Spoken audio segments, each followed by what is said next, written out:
My parents sent a group message. We think it's best you step away for now. My aunt reacted with a thumbs up. I wrote back, understood. I'll respect that, and step away from the family fund too. That night, I closed my contribution. At 3:11 a.m., my phone started buzzing. 89 missed calls by sunrise. My dad left a voicemail. What happened? The bank flagged everything. I just replied, I'm honoring your decision. That was before they realized everything else I had. We think it's best you step away for now. That was the message. A group chat, of all things. My parents, my aunt, even my uncle was in there, though he rarely chimed in. But this time, he didn't need to. The silence was enough. The message hit me at 7:42 p.m. on a Thursday. I was reheating some leftover curry, thinking about finishing that spreadsheet before bed. And then I saw it. We've discussed it, and we think it's best if you step away from the family for now. Megan needs space. We all do. Beneath it, my aunt reacted with a thumb up. Just like that. No call. No explanation. Just a thumb. I stared at the screen for a full minute before typing. Understood. I'll respect that, and step away from the family fund too. I didn't wait for a reply. That night, I logged into the joint account I'd been silently maintaining for 5 years. The one that paid mom's insulin, helped dad refinance the second mortgage, kept Megan's car running when her checks got delayed. I removed my auto contributions. Then I closed the account. At exactly 3:11 a.m., my phone started buzzing.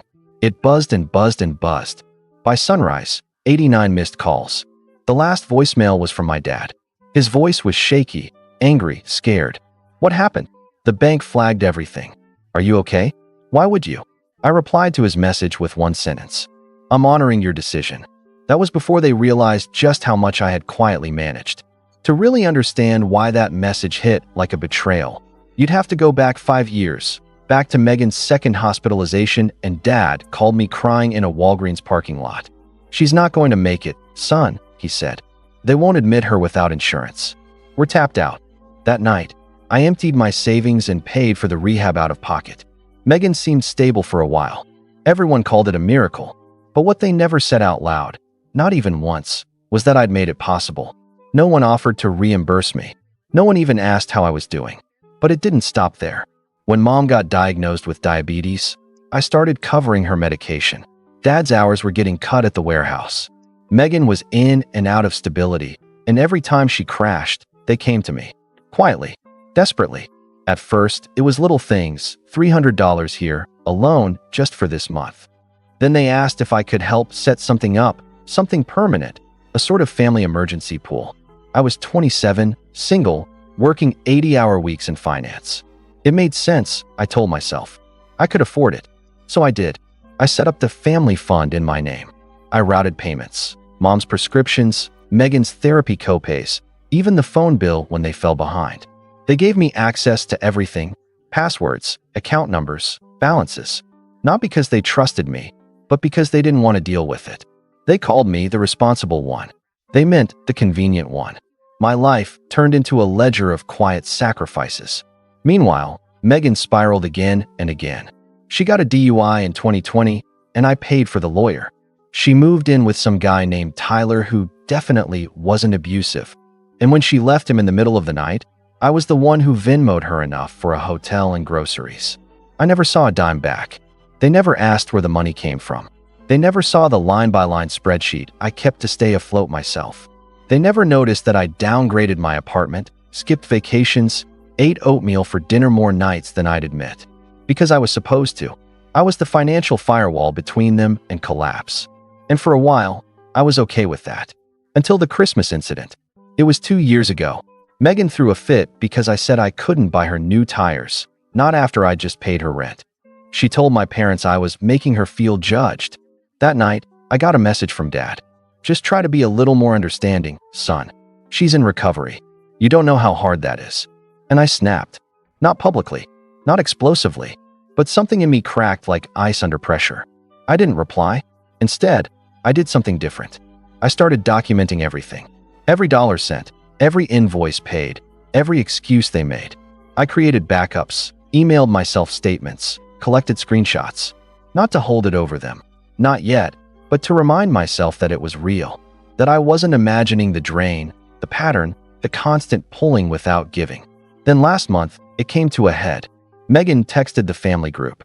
"Hey, I know money's tight, but could the fund cover a yoga retreat in Arizona? It's for my mental health." A yoga retreat. $3,200. I didn't answer. I waited.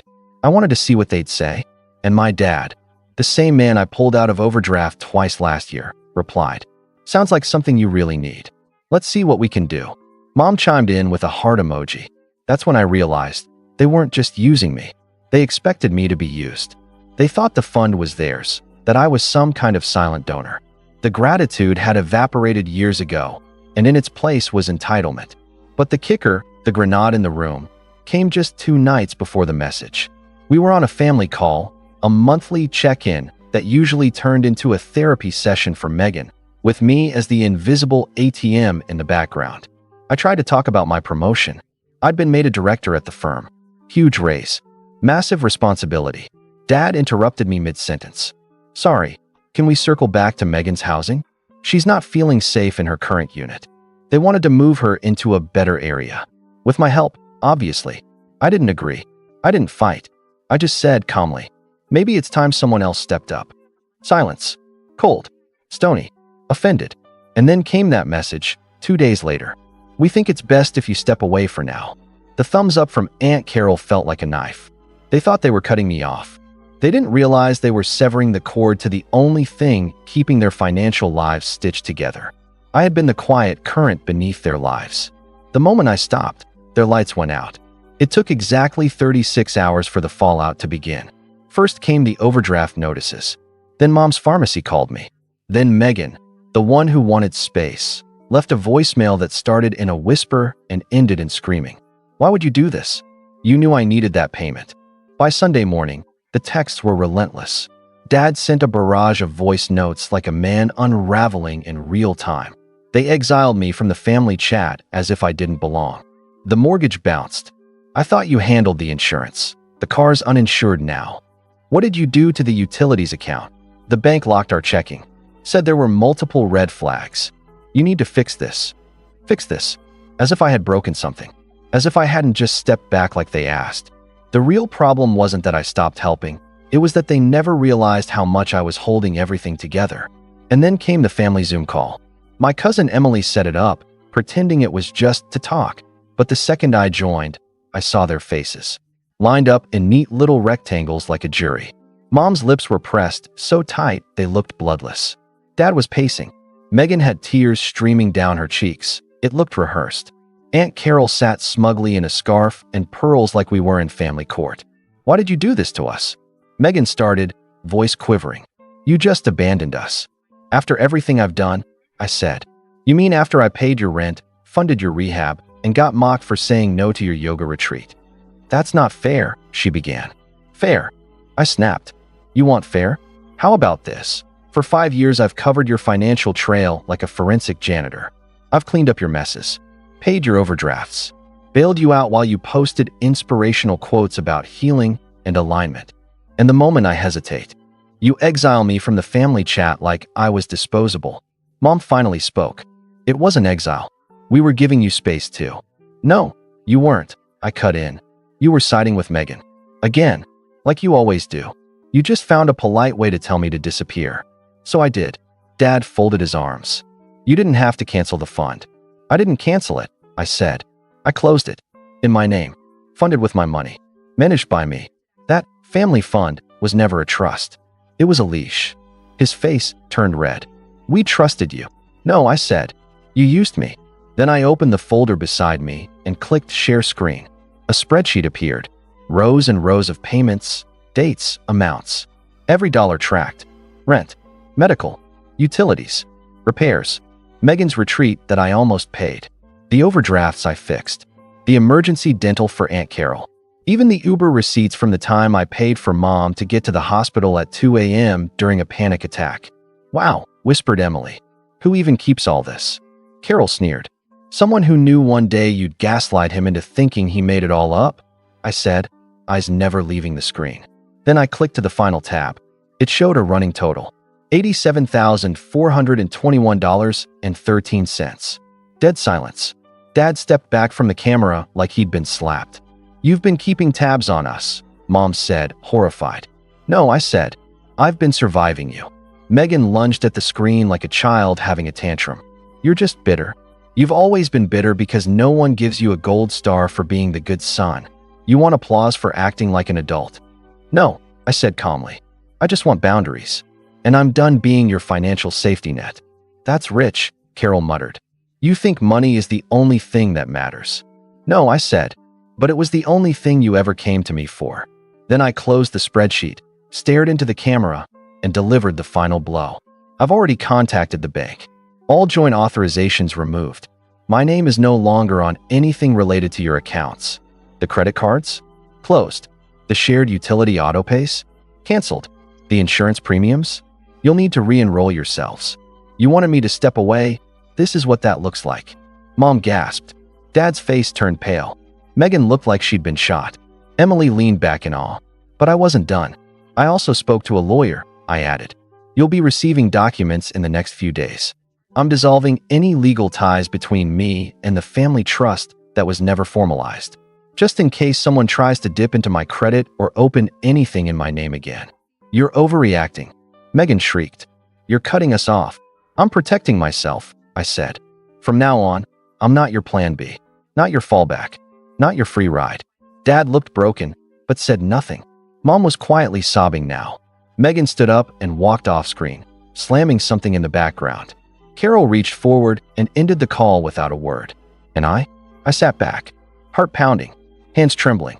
But for the first time in a decade, I wasn't afraid of the fallout, because I had nothing left to lose, except the weight I'd been carrying for too long. The silence after that call was almost eerie. For the first time in years, my phone didn't buzz with a "Hey, quick favor," or "Can you just cover this one thing?" There were no guilt-laced voicemails, no crying emojis, no passive-aggressive posts from Megan about family who turns their back. Nothing. It was like I'd vanished. At first, I thought, maybe they finally got it. Maybe they're learning to stand on their own. But I should have known better. Exactly 10 days later, I got an email from an address I didn't recognize. A burner, clearly, with a single sentence. "You've ruined everything." Attached were screenshots of bills, Megan's eviction notice, a final warning from the power company, a denied credit card application with my name listed as the former co-signer. They were unraveling, quickly, chaotically. And the thing about people who are used to leaning on you, they don't fall gracefully. They crash, and they blame you for the landing. That same week, Mom showed up at my office. I was in a meeting. My assistant came in, wide-eyed. "There's a woman here. Says she's your mother. Won't leave." I stepped into the lobby, and there she was, pale, shaking, holding an envelope full of papers. "I didn't know where else to go," she said, voice brittle. "Your dad's sleeping on the couch. Megan hasn't left her room in 3 days. The landlord says he's changing the locks next week." I didn't say a word, so she played her last card. "I raised you," she said, suddenly fierce. "I gave you life, and this is how you repay us." That's when I laughed. Not loud, not cruel, just hollow, like air escaping a cracked pipe. "You gave me life," I said, "and then you spent 30 years trying to convince me I owed you for it." She flinched. I stepped forward. "I didn't come to you at 22 and say, 'Please, let me be responsible for your dysfunction. Let me carry your debt. Let me save my sister over and over again while you nod and enable her. Let me sacrifice my mental health, my relationships, my life, just so you can avoid looking in the mirror.'" She said nothing, so I kept going. "You want help? Call a social worker. Call a credit counselor. Call the same system you said people like us were too proud to rely on. I'm not your bailout anymore." Then I walked back to my office. I didn't even check to see if she followed me. But that wasn't the end. A week later, I got a letter.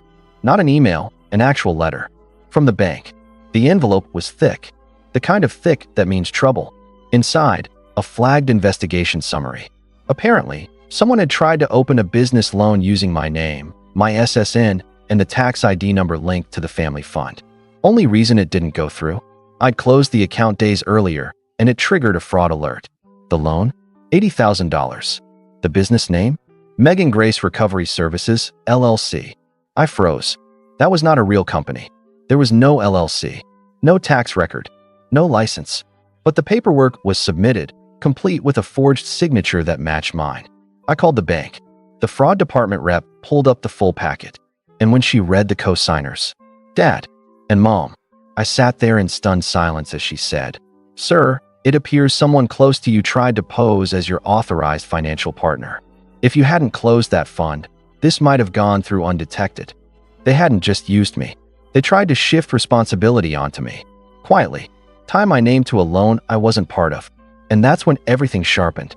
The way Megan suddenly wanted space. The way my parents encouraged it. The silence. The removal. The polite exile. It wasn't spontaneous. It was a setup. Get me off the fund quietly. Keep my name attached. Take the money. Disappear.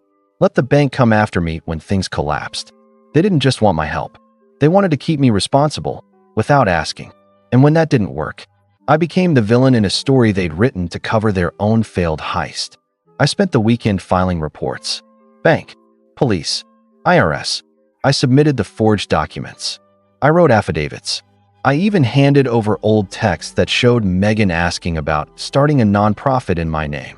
It took hours, but every keystroke felt like therapy. That night, Megan called, from a different number, crying. I just wanted to say, I get it now. I let her talk. She didn't mention the loan, didn't mention the forgery, just went on about how sorry she was, how hard things had been, how we're still family. I asked one question. Did you know about the business application? Dead silence. Then the line went dead. I blocked the number. That's when the real shift happened, not in them, but in me. I started sleeping better. I stopped checking my bank app every night, fearing someone was quietly siphoning me again. I went to dinner with friends and didn't flinch when the check came. Then came the call from Uncle Ray, the outcast, the one they called unstable for cutting ties years ago. He found me through LinkedIn. Saw what you did, he said. Heard about the fund. Heard about the loan, too. I didn't ask how. Ray had always known more than he let on. You're not the first they drained, he added. Just the first who shut the faucet off. And that's when it clicked. This wasn't just about me. This was generational. A long line of people who got groomed into servitude, into silence, into being the savior while everyone else drowned themselves in denial. They thought I was the villain because I stopped playing the hero. Let me tell you something about heroes. Most of them die broke and exhausted while everyone else claps at their funeral. Not me. I moved cities 2 months later. New job, better team, higher salary, no forwarding address. And one day, in the quiet of my new apartment, floors still bare, furniture still arriving, I got a message on Facebook. From Tyler. Yeah, that Tyler. Megan's abusive ex. Didn't expect this, it read. But thank you for helping her, even when she didn't deserve it. I wasn't the only thing she needed saving from. It stopped me cold, not because I needed the validation, but because it was the first time anyone in that orbit had acknowledged the truth, that I had been saving them from themselves. Until I stopped. And when I stopped, the silence that followed wasn't guilt. It was freedom. It's been almost a year, 12 months since I closed the fund, since the group chat exile, since the 3:11 a.m. phone call that spiraled into 89 missed calls, 1 voicemail, and a complete financial collapse they never saw coming. Since they submitted a business loan application using my name, without telling me and framed me for $80,000 in imaginary recovery services. I kept thinking I'd feel empty after walking away. That guilt would sneak in late at night like it used to, whispering, "They're your family. Maybe you overreacted. Maybe you could have saved them." But the only thing I feel now? Peace. Not the performative kind. Not the kind you pretend to have when you're holding back tears during Sunday dinner while someone jokes about how you're the responsible one. Real peace. The kind where your phone doesn't buzz with dread. Where your money is yours. Where your boundaries hold. Where you don't apologize for being free. They tried, of course. Mom emailed on Christmas Eve. Said the tree looked emptier this year. Attached a photo of her and Dad in the living room, smiling without their teeth, a performance for the lens. Megan emailed on her birthday in March. A 5-paragraph essay about how she was reclaiming her power, ending with a casual line about needing help covering her first and last month's rent. I didn't reply to either. I still check my credit score monthly. It's fine. There were no surprise accounts. No mystery charges. The alerts I set up after the forgery never triggered, because now I own my life, and I protect it the same way I once protected theirs. But here's the part one didn't expect. Other people started coming forward. Cousins I hadn't seen in years. Co-workers I'd barely spoken to. Even a stranger on Reddit who read a comment I left in a finance thread and messaged, "Your story, I think it happened to me too." Turns out, there are a lot of us. The strong ones. The reliable ones. The ones who pay the rent, fix the chaos, hide the panic, and carry the weight while being told we're too cold when we finally ask for something back. The family vaults with no locks, until one day, we learned to slam the door. Let me be clear. Walking away from my family was the hardest thing I've ever done. Harder than watching Megan relapse. Harder than deleting dad from my emergency contacts. Harder than choosing silence while they called me selfish, bitter, cruel. But it was also the most necessary thing I've ever done. Because staying would have meant slowly killing myself for their comfort. And the final straw, the one that made me sure I did the right thing, came just a few weeks ago. I was walking home from a late client meeting. Same street I've walked dozens of times. And there, sitting outside the corner bakery, was Aunt Carol. Scarf. Pearls. That same smug posture. She saw me, waved like we were old friends. I nearly kept walking, but I stopped. She looked me up and down. "You look well," she said. "I am." There was a beat. Then, with zero irony, she asked, "Would you ever consider setting something up again? For emergencies?" I laughed, long and low and from somewhere deep in my gut. Then I said calmly, "I did. It's called my future." And I walked away. I don't know if they'll ever really understand what they lost, or why I had to go. Maybe they'll rewrite the story, say I was greedy, unstable, ungrateful. Maybe Megan will write a blog post about toxic siblings and turn it into a podcast. I don't care.